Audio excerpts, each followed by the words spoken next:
Hi everyone, I'm just here to give you my opinions on the film Star Wars Episode 1, The Phantom Menace. First off, what's with the title? The Phantom Menace. It's not very good, not very evocative, not very interesting really. Never mind. What's good about the film? Well, it lets us see exactly how it all began, exactly what life was like before the Empire, before the wars, before the dark times if you want to be melodramatic. It's the only time in the entire saga we ever get to see that. We see everything is nice and new. There's no used universe concept here. It's all nice and new and shiny. See what life was before. We see the corruption, how power starts off. You get all people doing really good things, then they start to go for profit over ideals, and how that leads to Palpatine seizing power. We see the Grand Prix effectively with the Naboo Boonta Classic race and the pod races. For those of us who love the Grand Prix, and I love the Grand Prix, so does George Lucas, you get the Boonta Eve. Very, very good race. It's a good piece of scenery. Obi-Wan's a good character in there. Very nice to see how he went from being a Padawan to an apprentice to a Jedi Master. Very good to see. Qui-Gon's really good as well, and we all like Palpatine. He's very nice in that too. Bad things about it. Obviously, I'm going to say Jar Jar. He wasn't that irritating for me, but really you could do without it. You really could. I didn't like Jake Lloyd as Anakin. There's nothing against Jake Lloyd there at all. He's obviously a very talented kid, but really you don't want a kid in Star Wars. It would be much better if Anakin were maybe 4 or even 5 years older.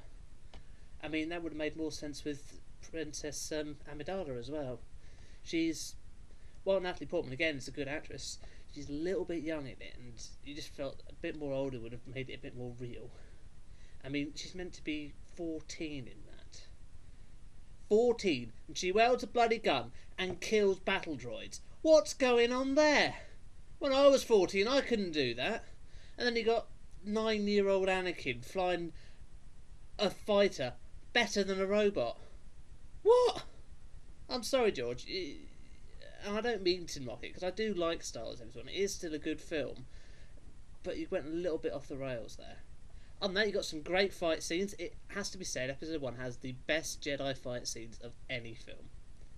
Even better than Anakin against Obi-Wan later on. That has to be the best fight scene with Darth Maul, Qui-Gon and Obi-Wan. So that's really good. Coruscant looks nice. Nice to see it for the first time. Naboo looks good. Special effects they were really good at the time, but now they do look a little bit dated. There's nothing particularly wrong with them, they just look fake. And I think the main reason is when you have the big Naboo planes and you've got all the battle droids coming down the hill, it's flat. There's what looks like grass, but there's no trees, there's no bushes. Just a little bit more touch like that, and all the light is very pure. There's no sunset or anything. No imperfections at all. It would have been nice to see a little bit more of that. A bit like Revenge of the Sith, which has got all of those in, but that's for another story.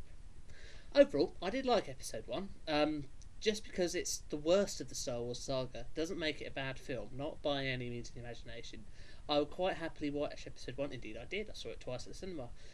And it is the best-selling Star Wars film of them all, surprisingly. I think it made almost $1 billion at the cinema worldwide. $1 billion. That's just an unbelievable amount of money, considering it cost 120 to make.